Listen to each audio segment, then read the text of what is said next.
আপনি 35,000 টাকাতে একটা এসি কিনেছেন, একটা ভালো কোম্পানির এসি কিনেছেন, অনেক কোম্পানি আছে, সেই এসিটার আপনাদের যখনই কিনে নিয়ে এলেন তখন তার মধ্যে আপনারা কী পাবেন, ভালো জিনিসপত্র দিয়েছে। দেখুন এই এসিটা হচ্ছে একটা মার্কিউ কোম্পানির এসি, এটা হচ্ছে ফ্লিপকার্টের একটা ব্র্যান্ড মার্কিউ।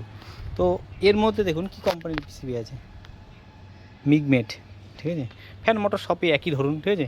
এই যে তার মেশিনের কোয়ালিটি, এটা 1 টনের মেশিন আছে অবশ্য। তো আরও যেসব কোম্পানি আছে আমি নাম বলছি না, অনেক বড় বড় কোম্পানি আছে যারা সবাই কিনে এই কোম্পানি ভালো, এই কোম্পানি ভালো, এটা জাপানি কোম্পানি, এটা আমেরিকান কোম্পানি, এটা কোরিয়ান কোম্পানি, বা কেউ বলে চায়না কোম্পানি। এমন বলে কিচ্ছু হয় না। ইন্ডিয়াতে আজকে ডেটে যত মেশিন তৈরি হচ্ছে সব একজনাই মেশিন ম্যানুফ্যাকচার মানে পার্ট সাপ্লাই দিচ্ছে, সেটা হচ্ছে মিগমেট। আজকে মার্কিউ এসি যার দাম আজকে একটা এসি দোকানে কিনতে গেলে আপনি 30,000, 35,000, 38,000 তো দাম পড়বেই যদি 3 স্টার বা 5 স্টার নেন। আজকে দেখুন মার্কিউ কোম্পানি এসিটার দাম হচ্ছে মাত্র 24,000 টাকা। তাহলে আপনি বলুন দামি কোম্পানি দিয়ে কী করবেন? ভিতরের জিনিসপত্র তো সব একই। তো যখনই কিনবেন দেখে কিনুন, ভালো জিনিস কিনুন, সবাইকে এটাই বলবো। আর এই ভিডিওটা সবার কাছে শেয়ার করে দিন যাতে সবাই জানতে পারে।